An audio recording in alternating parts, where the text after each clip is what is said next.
Hola a todos, esperando que se encuentren bien. Bienvenido a otro capítulo más de La Voz del Movimiento, gracias al espacio que nos dispone Radio Galáctica. El día de hoy nos vamos a concentrar en un tema específico con lo que acontece en San Antonio. Esto tiene que ver. Esperen un poquito que tengo problemas técnicos. Denme un segundo.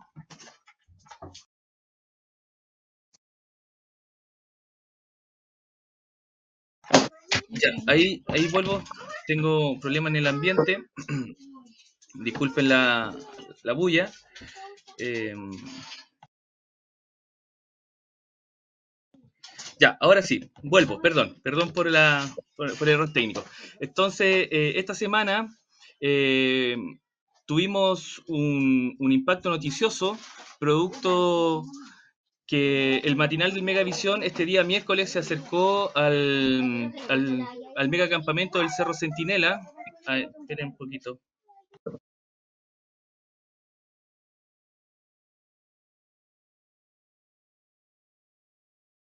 Bueno, se nos fue Gustavo. Yo creo que de todas maneras eh, podemos empezar a hablar de lo que nosotros pensamos este día plantear a la audiencia de este programa.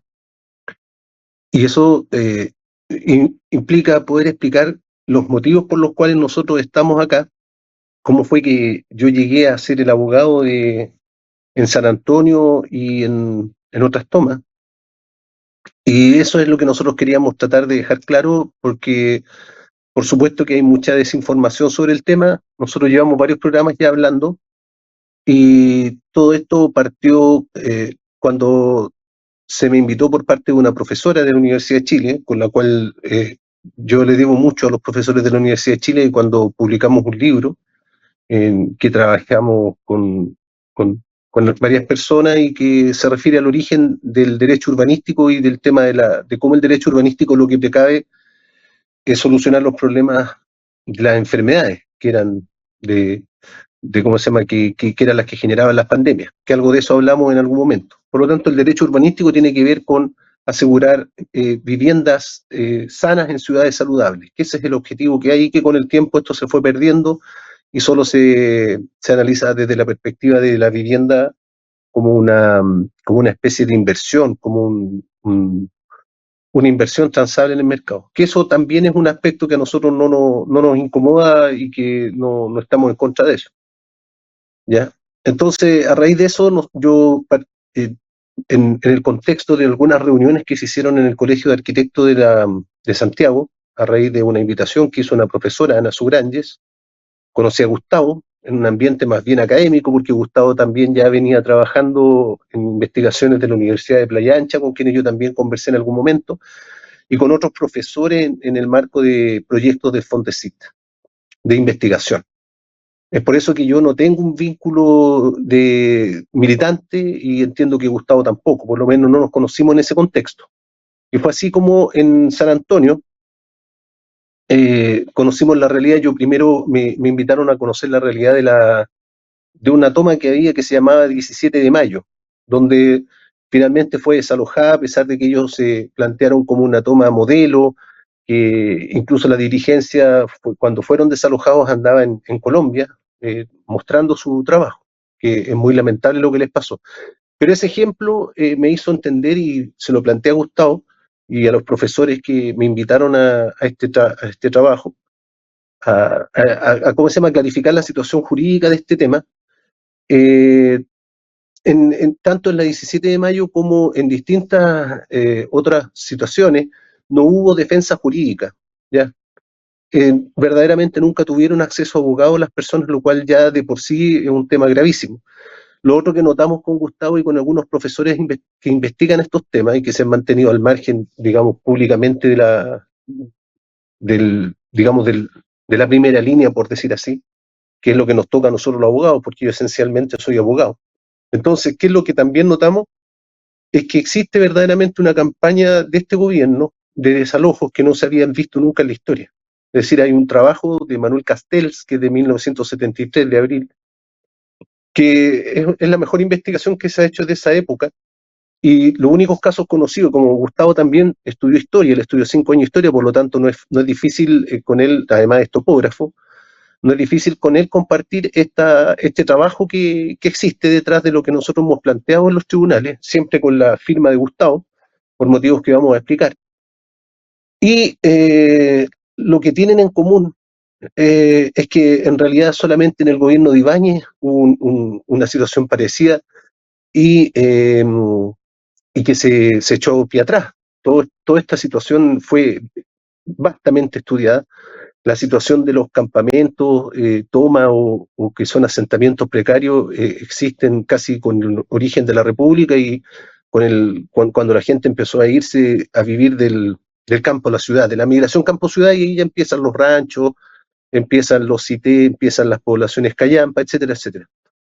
No se había estudiado mayormente porque finalmente, más o menos a la altura del año 2005, que es de donde se hacen estudios, ya prácticamente la situación de los campamentos, como la situación que conocemos ahora, prácticamente estaba desaparecida. Sin embargo, del 2005 en adelante, que es lo que hemos estudiado, empezaron a haber dentro del ministerio una serie de modificaciones que yo diría que ya llegan a un punto clave el año 2014, sobre todo después del 2008, de lo que ocurrió en Europa con la crisis hipotecaria, que está también ligada al problema de la vivienda social. Y luego de eso empieza a haber un aumento sostenido, que el 2019 se le pretende identificar con el estallido, algo que es absolutamente erróneo a mi parecer, porque en realidad la situación grave fue provocada por las medidas de gobierno que significó la pandemia, que es justamente el tema que yo había estudiado. De hecho, yo escribí el libro en pandemia, porque justamente cuando yo hablaba del tema era poco lo que se entendía hasta que hubo la pandemia y finalmente mi trabajo ha empezado a ser bastante reconocido, por decirlo menos, en áreas de derecho como el derecho administrativo, y hay una reciente publicación en la Universidad Católica de un profesor de la Universidad de Chile que yo no conozco y que habla y explica más o menos lo que nosotros planteamos en el libro, que es una historia además hermosa. Yo estuve 8 años viviendo en Bélgica, así que conozco otras realidades. Estudié en la Universidad Católica de Lovaina, en la francófona y en la flamenca, para los que saben de lo que estoy hablando. Y a mi vuelta empecé a tomar juicios de derecho urbanístico, siempre mirándolo desde la perspectiva de los propietarios, no de una perspectiva militante, y conseguimos muchas cosas en Ñuñoa, sobre todo. Si googlean mi nombre van a saber de qué estamos hablando. Bueno, finalmente, para referirnos al caso concreto, llegamos a la situación de San Antonio cuando ya la sentencia se había dictado. Entonces, el primer punto que yo quisiera mencionar, que mientras duró el juicio nunca se hizo una notificación de la manera que corresponde, que habría sido, por ejemplo, a través del diario oficial, a través de avisos, y finalmente, y aquí hay una crítica que quisiera desde ya partir, señalando que el abogado de la inmobiliaria no tuvo verdaderamente oposición. No hay escritos de abogado en el camino, y una sola persona fue la notificada, que era una... ¿Recuerdas tú el nombre, Gustavo, para no cometer el error? Sí, la Catherine Sangüesa. Claro, se estableció un sistema absolutamente ad hoc, un sistema específico para notificar a los casos de los campamentos o asentamientos precarios. En este caso se le notifica a una sola persona y se le pega, digamos, por decirlo claramente, un aviso en 3 lugares del campamento. En el caso de San Antonio también se ha acreditado de que nunca fueron en 3 lugares, sino que en el mismo lugar. Lo importante es que en realidad en los hechos se notifica para que la gente sepa de lo que está ocurriendo. Y resulta que durante todo el proceso en San Antonio, tanto en la Corte de Apelaciones como cuando nosotros entramos a la Corte Suprema, estaba secreto. Es decir, si usted quería entrar a ver la causa, no podía. Por lo tanto, los pobladores nunca vieron el juicio. Se tenían que dar vuelta con lo que se les informaba a unas pocas personas que tenían acceso al expediente. Así es que verdaderamente no había acceso. Entonces nosotros lo primero que conseguimos era que se abrieran los expedientes. Por lo tanto, y aquí lo voy a dejar bien en claro, porque a veces a los abogados nos enseñan que uno tiene que ser ponderado tanto cuando gana como cuando pierde. Y en este caso el abogado Pereira de la inmobiliaria le hace daño incluso a la inmobiliaria cuando actúa de esa manera y se plantea cuando en realidad la contraparte, la litigante, fue una pobladora, ¿ya? En los hechos, aunque haya tenido algún tipo de defensa jurídica, a mí no me consta. Lo que sí me consta es que, claro, hubo abogados que no eran expertos en materia de derecho urbanístico, que tal vez haciendo su mejor esfuerzo fue poco lo que lograron. Y con poca conciencia de lo que realmente de lo que realmente había que plantear. Pero ya yendo derechamente al juicio, logramos primero a través de Gustavo abrir el juicio y eran 4 personas más, ya algunas dirigentes, que creyeron en nosotros, porque la verdad es que lo que notamos inmediatamente es que había un gran conflicto de poderes al interior del campamento. Tenemos que dejar en claro que San Antonio es una verdadera ciudad. Es mucho más grande, por ejemplo, que Algarrobo. Hay comunas que son mucho más pequeñas que el campamento completo, por lo tanto nosotros no aspiramos ni en esa época ni ahora a representar a todo el campamento, pero en los hechos somos los únicos que nos quedamos con la defensa jurídica, porque el resto de los abogados se fueron cayendo en el camino, ¿ya? Eso es lo primero que hay que aclarar.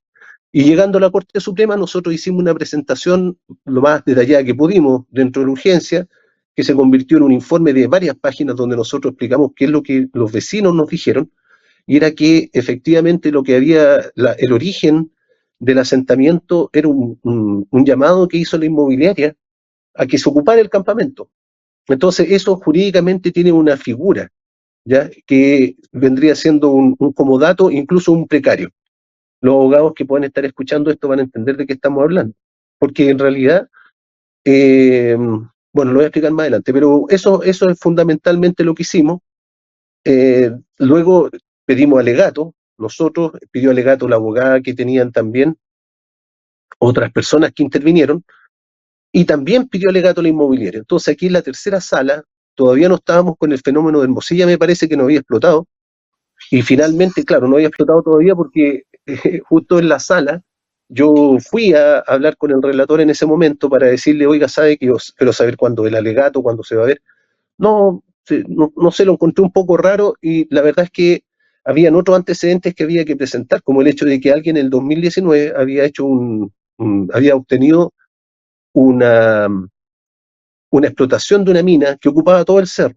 Entonces, en ese momento era como evidente que la inmobiliaria, la inmobiliaria tenía el problema de que alguien era dueño del subsuelo. Ellos solamente quedaban como dueños de la parte de arriba, de la superficie. Planteamos eso, planteamos todas las contradicciones que había tenido la inmobiliaria, porque en definitiva, como ya dije, la inmobiliaria corrió sola, que esto ya también nosotros hemos tratado de que la Corte comprenda que no es posible verdaderamente que se haya hecho un juicio, que no es un juicio, porque el recurso de protección no es un juicio, que es lo primero que vamos a aclarar, es una acción cautelar, pero que se haya hecho sin verdaderamente la otra parte haber contado con un abogado durante todo el periodo. O sea, se vino a hacer, y los abogados que intervinieron justamente, en este caso la abogada, interpuso un recurso y afortunadamente apeló, porque Gustavo, dentro de todo su esfuerzo, que es lo que yo admiro también del trabajo que le ha hecho, hizo un intento pero solicitó una nulidad. Entonces en la Corte Suprema, para los que son y los que investiguen en el futuro, se van a dar cuenta que lo que se tramitó ni siquiera fue una apelación en la Corte Suprema, fue la nulidad que interpuso Gustavo. Y por eso él y las otras personas son parte, y yo tampoco aparezco en la Corte Suprema, a pesar de que yo sí tengo autorizado el poder en la Corte Suprema. No, curiosamente no aparezco como abogado.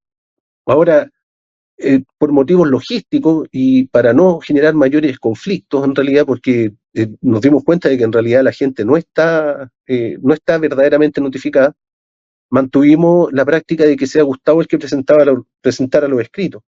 Y ahora finalmente nosotros, es la primera vez que presentamos un escrito ahora, que lo volvió a presentar Gustavo, pero aclarando siempre que, por eso Gustavo siempre me dice el profesor, y así nos hemos planteado en el programa, pero hemos estado íntimamente trabajando en este tema y tratando de sortear finalmente la cruel, de verdad a esta altura, presión mediática que se ha hecho, que el gobierno lo ha permitido. El Ministerio de Vivienda, los ministerios sociales, el Ministerio de la Mujer, aquí ha habido una agresión permanente, la situación de la mujer en el campamento no aparece el Ministerio de la Mujer aquí al momento del desalojo y durante toda la tramitación.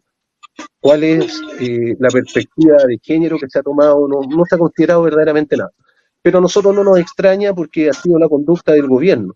Yo quiero aclarar de que nosotros no somos ni a favor ni en contra del gobierno, no somos ni izquierda ni derecha, y sí, claro, el tema del estallido para nosotros es muy serio, es una expresión, fue una expresión, y que se mantiene en el tiempo, de un querer de la gente de poder solucionar los problemas que obviamente este gobierno no ha logrado asumir.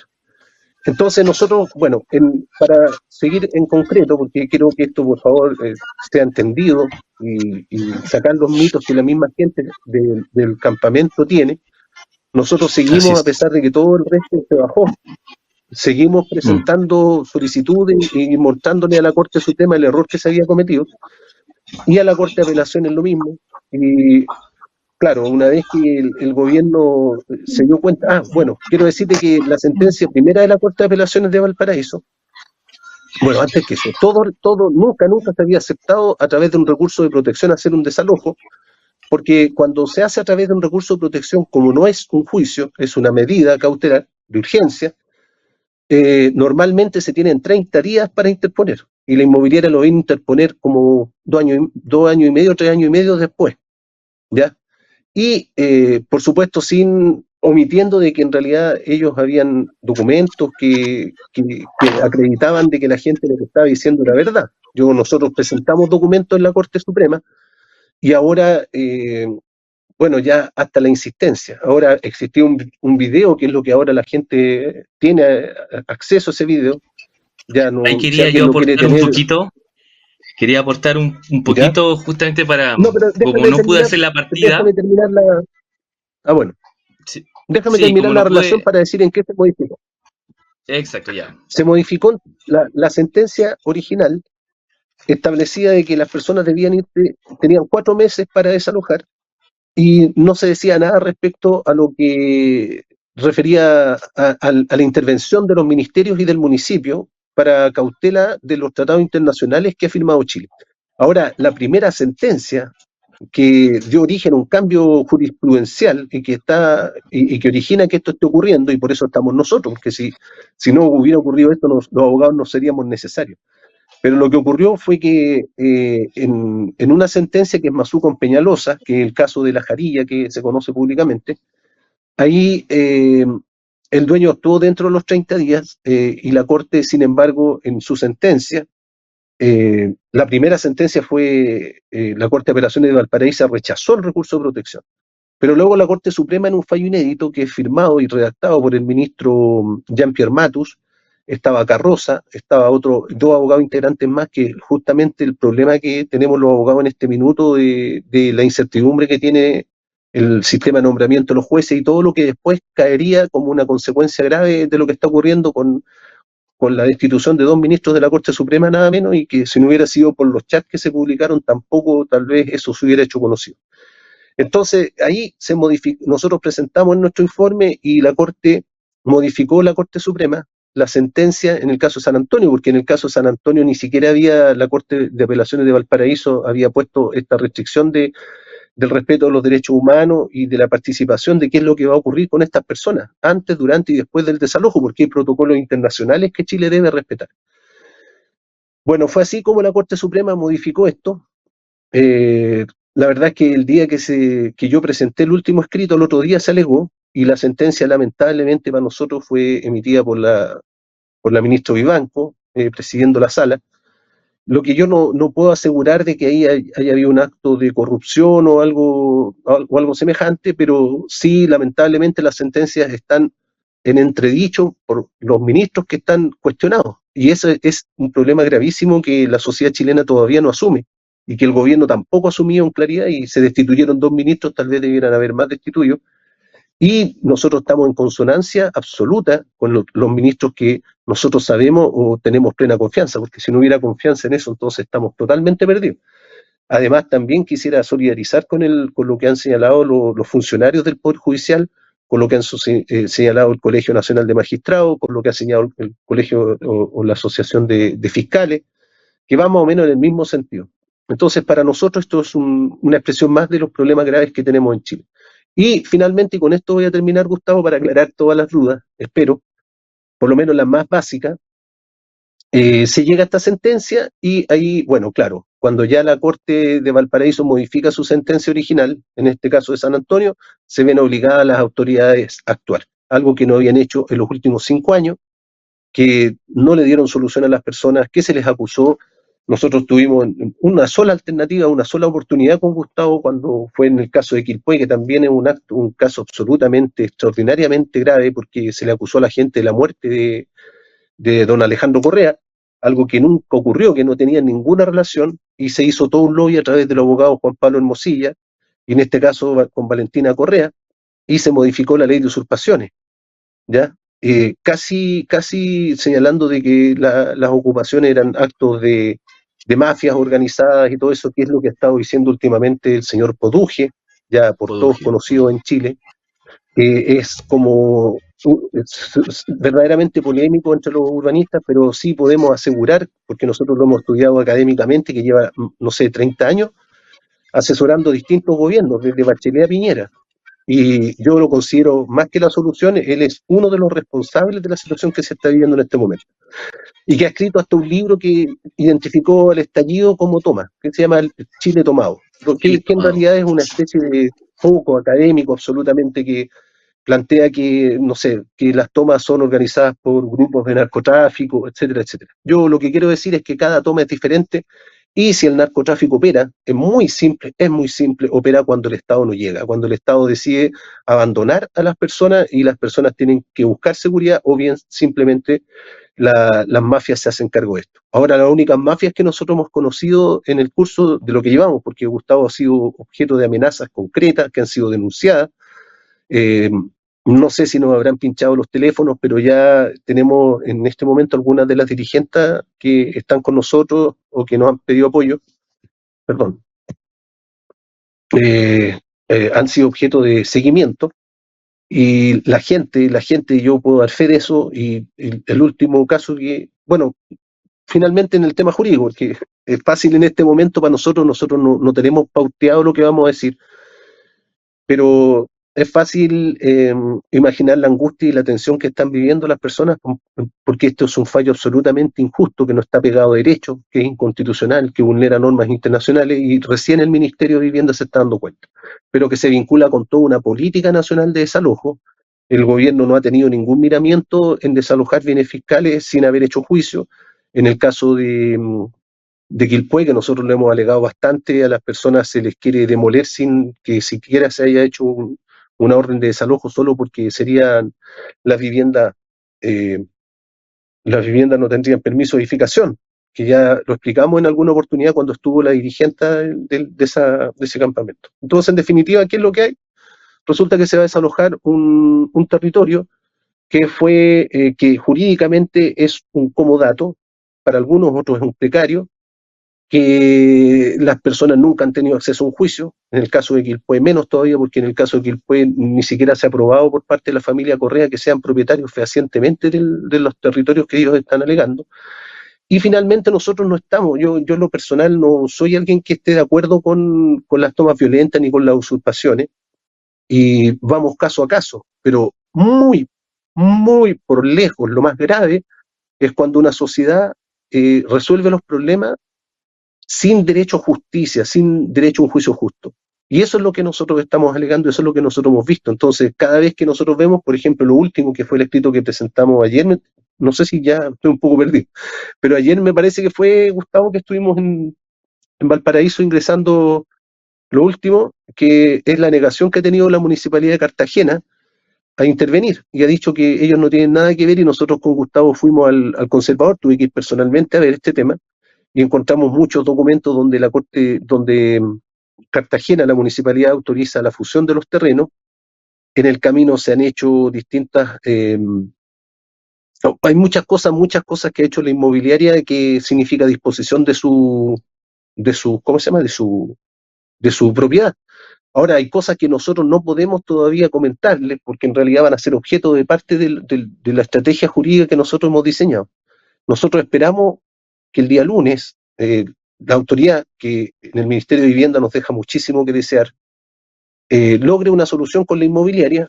Nosotros, por supuesto, que tenemos un juicio, y ese juicio es más con la inmobiliaria. pero esta posición que asumió el gobierno de garante no se condice con el hecho de que el día lunes, nosotros que somos los únicos que nos mantenemos litigando, porque yo sé que hay otros abogados también sobre los cuales yo no tengo ninguna opinión, ni positiva ni negativa, pero la gente que ahora nos está, digamos, contratando formalmente, porque hasta el momento lo que nosotros, si alguien nos escucha o alguien nos pone atención a lo que hablamos, es absolutamente por los resultados, por el hecho de que finalmente somos los únicos que nos mantenimos y con Gustavo y las otras personas que, bueno, es cosa de ver el escrito quiénes son las personas. Y entre ellas nosotros hemos puesto como una de las personas más visibles ¿cómo se llama? Ah, ayúdame, Rodolfo. Ayúdame. Se me olvidó a la... Gustavo, ¿no estás ahí? Gustavo, ¿me escuchas? Bueno, sigo solo, pero sé que nos están acompañando. Entonces, esa es la historia, esa es como nosotros llegamos a este momento en que el ministerio, como les dije, no ha llamado hasta donde yo sé a los representantes de los dirigentes, y esto se pretende solucionar a puertas cerradas el día lunes entre la inmobiliaria y el Ministerio de Vivienda, que según ellos se mantienen como garantes cuando en realidad son los responsables de esta situación. Se han escuchado tantas cosas, pero comentarios como tratar de deslindar su responsabilidad, las declaraciones de Emilia Schneider, por ejemplo, donde trata de vincular esto con el gobierno de Piñera, que no tiene ninguna relación con la gravedad de la situación. También, en definitiva, el gobierno asumir una posición de garante y no invitar a esta reunión del día lunes, por ejemplo, a los afectados que son los ocupantes. Y por último, la negación que ha tenido el ministerio, hay personas que están siendo sancionadas, hay una notaria que probablemente sea sancionada por haber suscrito un acuerdo que no tiene nada que ver, no había ni una compra-venta, sino que lo único que había era en la intención de los ocupantes de llegar a un acuerdo con la dueña y que la dueña autorizara. Ni eso este gobierno permitió. Entonces, acá la solución directa de la compra-venta existe desde el 2020, que es ese video que nosotros sacamos a esta altura a, a relucir a la opinión pública y que fue tan impresionante por un periodista que también habla solo, que en el caso del señor Neme, que efectivamente fue irrespetuoso, un canal de televisión masivo que va a la toma libremente, desmintiendo toda la propaganda que se ha hecho de, de desprestigio, de violencia y de todo, y se instaló en la mitad de la toma el periodista y empieza a sacar sus cuentas. Y efectivamente, bueno, se presenta este video, genera una gran conmoción, pero este video hace rato que circulaba. Lo que ocurría es que a nosotros a nosotros no nos decían que ese video era del 2020. Ese video, si se hubiera presentado al inicio de todo esto, no hubiera generado ningún conflicto. O sea, no estaríamos en la situación en que estamos. Y bueno, acciones son muchas las que tiene el Ministerio, jurídicas. Esperamos que con lo que está ocurriendo tome conciencia tanto la Corte como los ministerios. Pero en la realidad lo que existe en San Antonio son los casos que nosotros conocemos bien, San Antonio, Quilpué, y bueno, el caso de Gustavo, que Gustavo fue acusado de sinvergüenza, de estafador. Por supuesto que a mí también se me ligó con algo que tiene que ver con eso, y en realidad lo que ocurrió fue que Gustavo es ¿cómo se llama? Es un topógrafo, que asesorando en su trabajo se dio cuenta con que la propietaria de un terreno que había sido expropiado ya por el ministerio, por el gobierno, nunca se le pagó ninguna expropiación, y luego se le embargó otra parte del terreno que tampoco nunca ha resultado con ningún beneficio económico. Y finalmente, esta señora, las personas, los ocupantes, tratan de llegar a un acuerdo con el propietario y el ministerio se opone rotundamente. La acusa de una señora, una adulta mayor, que no ha recibido un peso en todo este tiempo, que nosotros también trataremos de ayudarla de alguna manera, con un equipo de abogados que nosotros estamos organizando. Porque acá, si bien han entrado distintos profesionales Mm, Me da la impresión de que hay mucho en el campamento, en las tomas que realmente no, o sea, responden a intereses particulares de fundaciones o organizaciones políticas. Y aquí estamos en el segundo problema grave que está ocurriendo en nuestro sistema, que es el tema de las fundaciones. No solamente las fundaciones pequeñas realmente han demostrado ser ineficientes, han demostrado que han sido esto es a vista y paciencia de todo, ha sido fuente de corrupción. En el caso concreto de la Fundación eh, Democracia Viva, Urbanismo Social y otras muchas más, pero también hay que pensar que debe haber una especie de mea culpa de la Fundación Techo, que junto con la Cámara Chilena de la Construcción crearon otra fundación a su vez que se llama Déficit Cero, que son las que normalmente hacen las declaraciones y asumen una especie de representación de las tomas sin que yo los hubiera visto nunca en terreno. Nos gustaría mucho, bueno, no es que me gustaría, pero uno ve las radios de Santiago, sobre todo, por ejemplo, la radio Bio Bio, que ha entrevistado a los representantes de estas organizaciones, como Sebastián Bowen o otro que habló directamente del caso San Antonio, sin siquiera yo creo haber visitado San Antonio, que se presentó como una persona casi independiente cuando en realidad se trataba de la persona encargada del diseño de esta fundación. Es muy difícil hablar de las personas que estamos hablando y de las instituciones que se están hablando, porque ejercer una acción jurídica como la han ejercido este pequeño grupo, un puñado de pobladores y dirigentes, es muy difícil porque estamos hablando de que estamos luchando en los tribunales contra grandes poderes, ¿ya? Y eso es lo que más nos preocupa. La, la, la, el hecho de que cuenten, por ejemplo, con la fuerza pública, la cantidad de irregularidades que se dieron en este juicio son innumerables. ¿Ya? Partiendo por la notificación, como les dije, partiendo también, continuando con el hecho de que la sentencia se mantuvo secreta y que cuando se logró abrir la Corte de Apelaciones señaló de que esto había sido un error informático, a pesar de que las abogadas de uno de los pobladores ya habían solicitado que dejara de ser secreto el juicio. Entonces, para ser bien concreto, en realidad la inmobiliaria obtuvo un desalojo histórico a través de un recurso de protección. Entonces, primero quisiera, o sea, bueno, siguiendo con este tema, lamentablemente Gustavo algún problema técnico tuvo, pero yo tengo información suficiente que se las puedo comentar.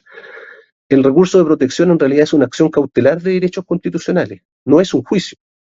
Y como no es un juicio, no hay partes, lo que hay son informantes. Entonces, la Corte de Apelaciones, siguiendo en realidad aquí yo responsabilizo a la Corte Suprema, a la tercera sala, con los ministros concretos que han fallado.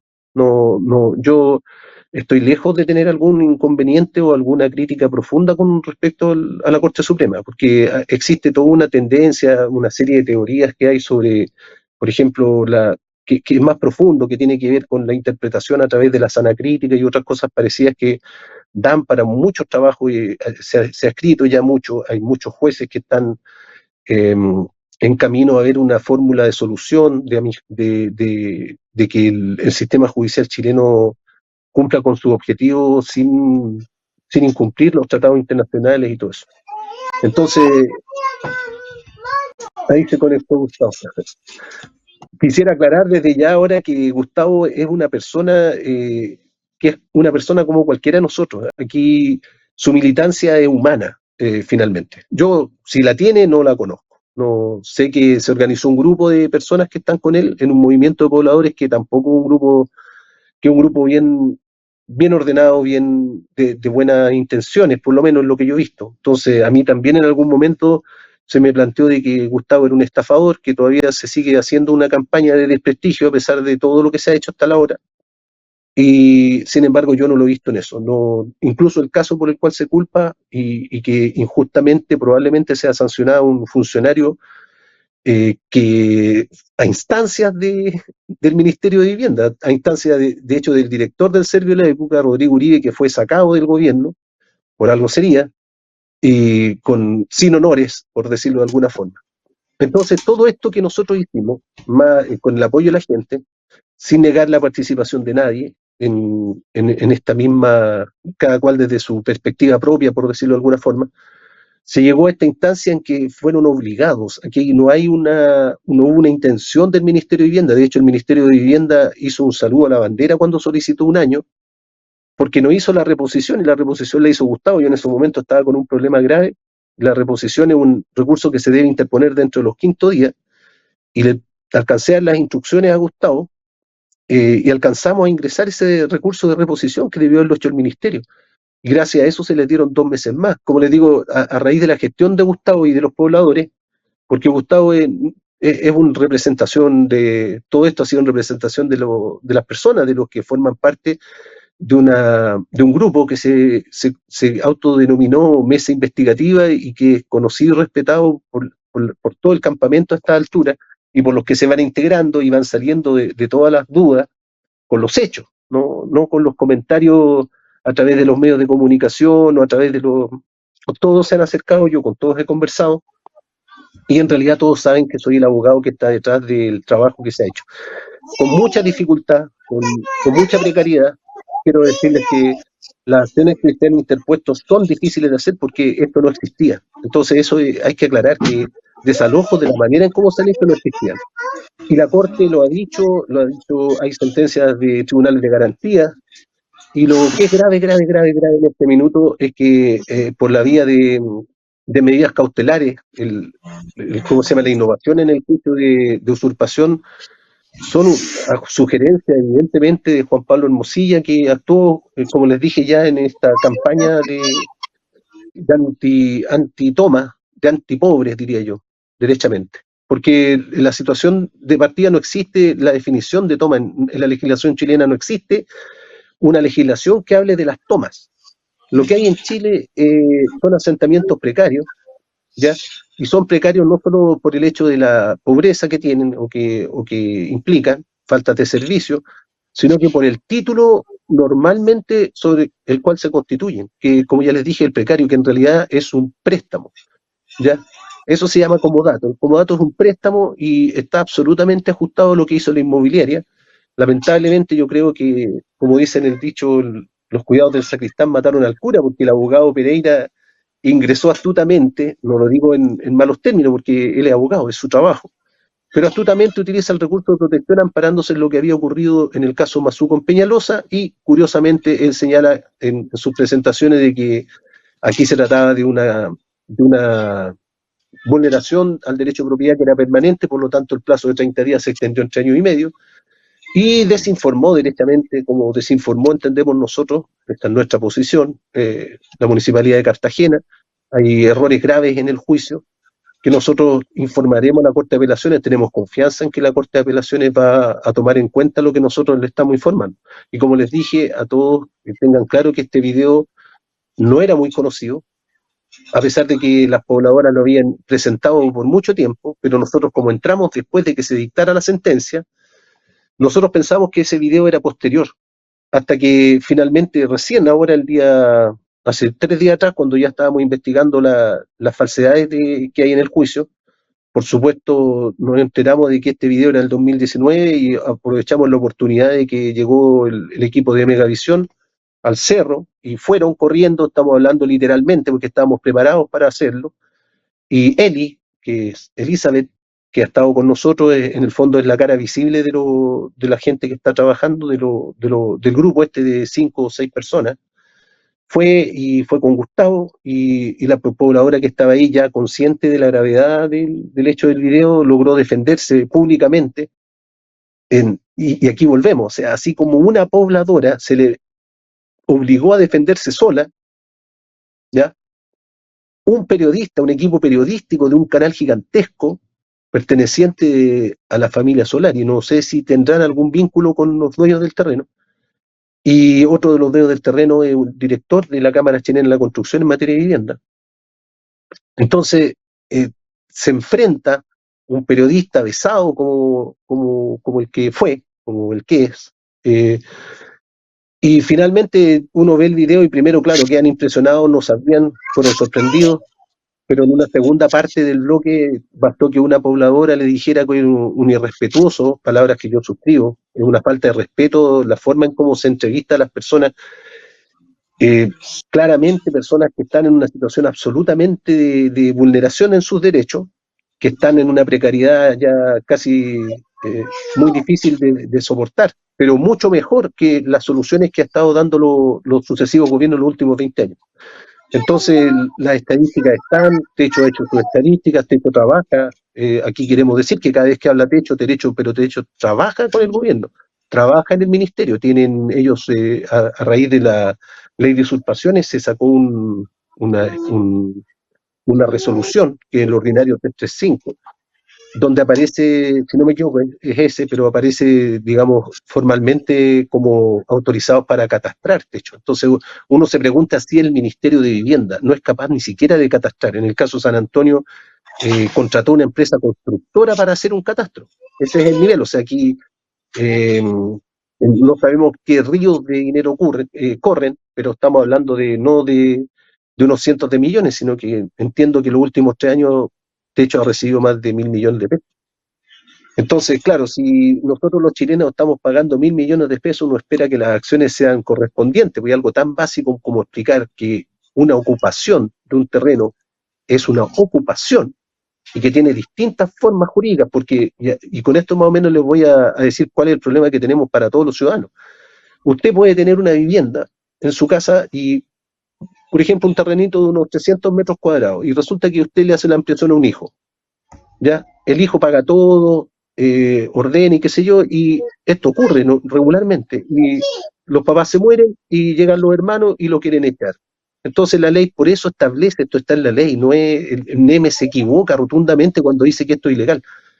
Entonces, bueno, si usted quiere sacarme, puede hacerlo, la ley lo dice, el dueño tiene derecho a recuperar, pero tiene que pagar lo que gastó. Gastó la persona a la cual él le dijo, usted quédese sin ningún plazo ni nada.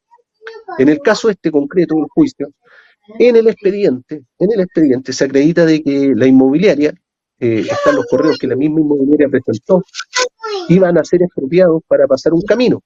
Entonces la inmobiliaria, se le depositó el dinero, se le estableció la cantidad que se le iba a pagar y la inmobiliaria rechazó la tasación alegando que el terreno valía más porque habían construcciones y la ley no distingue si son construcciones legales e ilegales, y por ese motivo rechazó la indemnización y fue a un juicio, porque cuando usted rechaza la propuesta que se le hace cuando se va a hacer una expropiación, usted puede alegar en un tribunal. Hizo el alegato en el tribunal se negó a recibir el dinero y, finalmente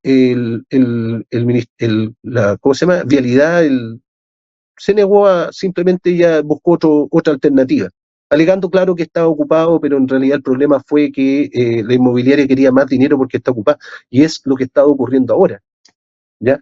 Ahora, desde el 2019 está la propuesta de las cooperativas, y que en ese video aparece claramente que la proponen los mismos pobladores, y el gobierno se demoró 5 años, o sea, es toda la administración de el gobierno la que pasó, y obligados por las acciones judiciales que se hicieron y que ordenan que participen y que informen los ministerios, nosotros nos enteramos que Vialidad había sido ese el motivo, que lo presenta Vialidad el correo, y bueno, nos enteramos finalmente que habían dos motivos por los cuales la inmobiliaria podría haber solicitado que la gente entrara. Uno era el motivo que estamos hablando, que era obtener un mejor precio, y el otro motivo era que el 2019, alguna persona muy inteligente, muy vivaz, había logrado tener, bajo el cerro, una mina, una explotación de una mina, y la inscribió y puso un letrero gigante en la entrada del cerro, señalando que eran los dueños de la mina.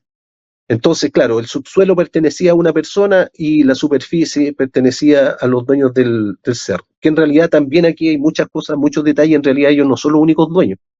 Uno de los dueños, de hecho, es Canal 13, que Canal 13 ha opinado sobre el tema y ha dejado que se hable cuando ellos realmente son otros de los dueños, nunca han tenido ningún problema ni de violencia, ni de usurpación, etcétera.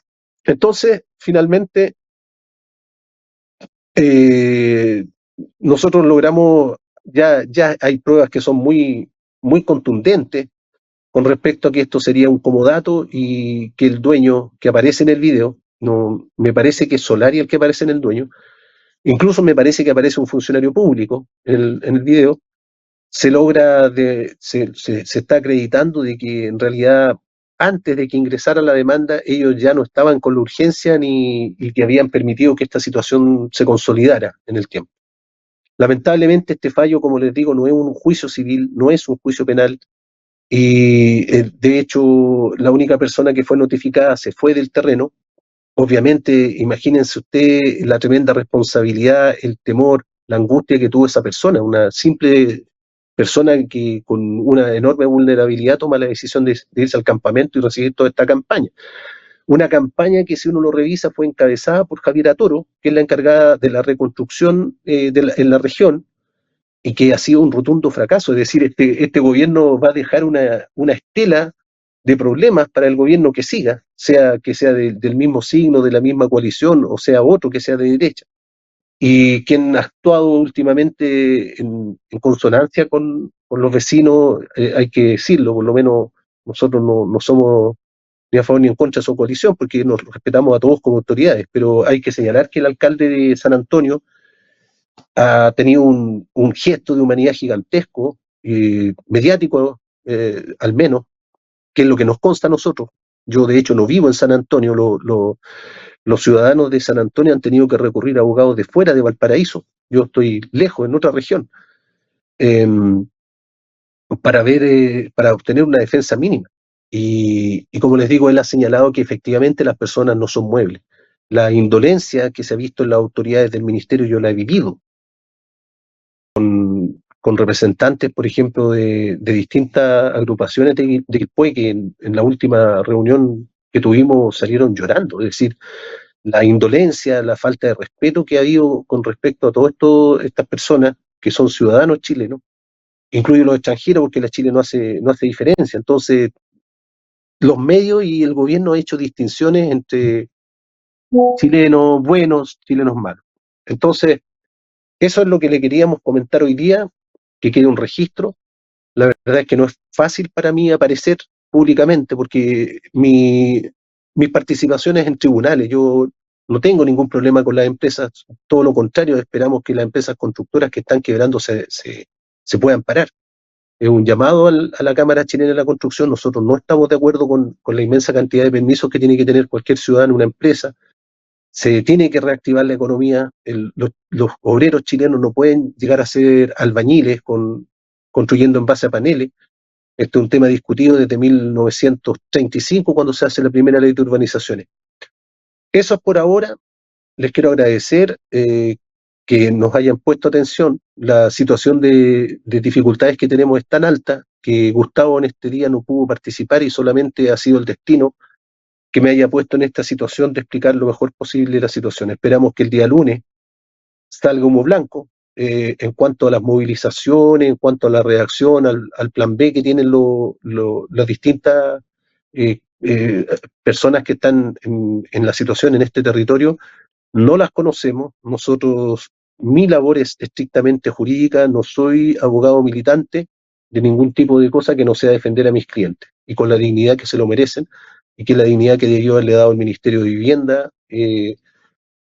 Llamo a todas las organizaciones que no han aparecido, que feministas, animalistas, porque aquí el día que se haga el desalojo van a haber miles de mascotas que van a quedar en la más absoluta indefensión. Al gobierno llamarlo a que tomen una decisión que nos lleve a que esto no se convierta en una crisis humanitaria que debió haberlo visto mucho antes. Ese es el mensaje. Yo estoy contratado por personas concretas que son las afectadas, que no son tomadores, que no son usurpadores, y que el país tiene que reaccionar frente a esta situación, reaccionar los tribunales, reaccionar los medios de comunicación, dejar esta indolencia propia de la especulación inmobiliaria. Muchas gracias por haberme escuchado. Esperamos que las acciones que se han tomado y el trabajo de verdad profundo, de mucho esfuerzo que ha tomado Gustavo, no sea instrumentalizado políticamente por organizaciones ni de izquierda, que han habido grupos desde el Partido Comunista hasta el Partido Republicano. En la toma la gente es de derecha. Yo no le pregunto cuál es su signo político, ni su color de piel, ni si es chileno o extranjero. Eso no son estadísticas que siquiera debieran aparecer. Nosotros vamos a luchar siempre los abogados que tenemos contacto directo con las personas. Yo voy a la toma caminando y el que quiera ir puede ir caminando. Si esto se convierte en esta toma en lo que el gobierno ya está llamando a que es una favelización, a que sea controlado por las mafias, es absoluta responsabilidad de los que tienen el control del poder. Un pequeño grupo de empresarios que están indolentemente y poco astutamente solucionando problemas y, por supuesto, los poderes del Estado. Porque la sentencia dice claramente que lo que está haciendo lo hace en coordinación con la autoridad administrativa.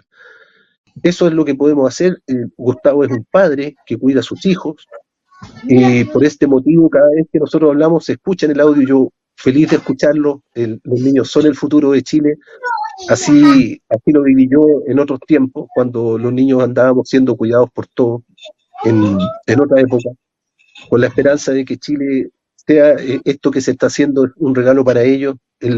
Si se desalojan, son 3.000 niños en periodo escolar, es lo que duele, pero nosotros la lucha jurídica la estamos dando como abogados, por eso para nosotros ha sido muy importante que nos contraten, que se nos paguen.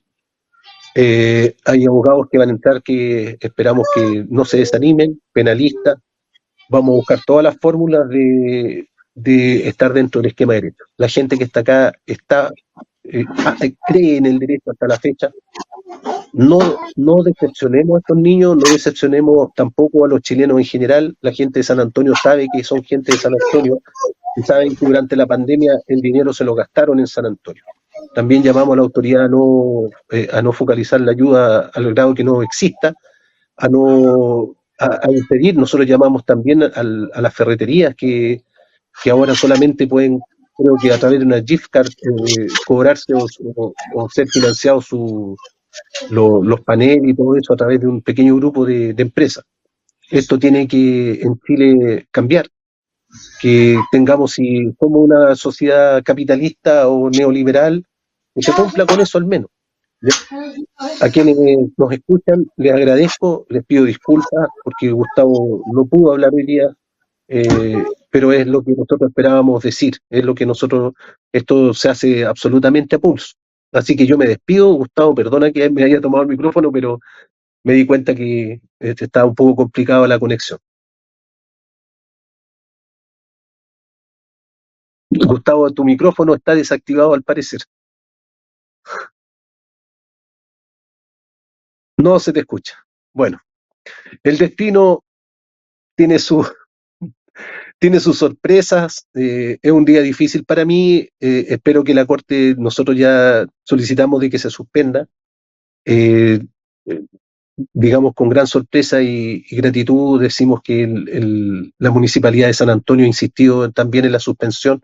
Espero que lo hagan los ministerios. Espero que el ministerio retire lo que está haciendo en el caso de la señora, de las acusaciones que está haciendo en Quilpué, que puede afectar a una notaria que nosotros informamos en su causa, y bueno, que solucione los problemas también del caso ¿cómo se llama?, de Quilpué, porque lo que hizo, digamos, Juan Pablo Hermosilla y los abogados asesores de la familia Correa es francamente,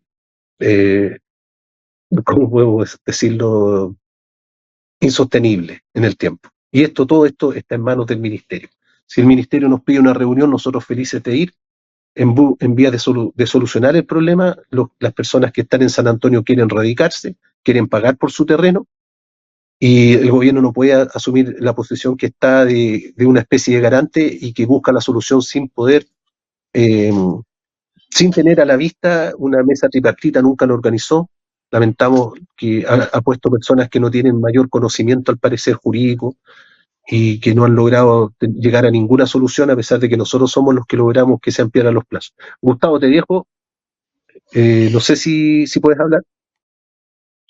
Me parece que puedes hablar. No. Bueno, muchas gracias a la Radio Galáctica. Nosotros vamos a encontrarnos nuevamente, vamos a buscar la forma de solucionar los problemas técnicos, como siempre. Vamos a buscar la solución a los problemas. Mi agradecimiento a las personas particulares, mis clientes que me han pedido ayuda como independiente. El llamado a los abogados que se integren a estos juicios, que que vean más o menos lo que nosotros hemos presentado. Esperamos ser un aporte. Los abogados somos auxiliares de la Administración de Justicia. Esperamos ser un aporte a la Corte, un aporte al Ministerio, pero fundamentalmente intentaremos dar la mejor pelea para las personas que están sufriendo las condiciones que se están viviendo en los campamentos en Chile, que como ya les dije, no son campamentos, no existen como jurídicamente, sino con un título, en el caso de San Antonio, en el caso de Quilpué, en el caso que nosotros conocemos, se están cometiendo injusticias tremendamente grandes, y estas injusticias tienen un organismo clave, que es el Ministerio de Vivienda. Lamentablemente el ministro Monte ha hecho declaraciones insostenibles, tan irrespetuosas más que las que ha hecho el señor Neme, que es un periodista por sobre todas las cosas. Yo diría también una persona que se dedica al espectáculo, y nosotros nos gusta el espectáculo. A mí me gusta, muchas veces uno se para y escucha algo de farándula, pero farandulizar este tema es una gravedad enorme. Espero que él se retracte, espero que entiendan que en la medida en que nosotros podamos tener el apoyo de los abogados, cada vez que se mienta, cada vez que se denigre a las personas que nosotros defendemos, ejerceremos las acciones legales. Nosotros somos los chilenos todos iguales, y yo quiero que esto se mantenga. Estuve 8 años viviendo en Bélgica. Nosotros no estamos en esa posición de conseguir ser el desarrollo, no puede ser a costa del abuso.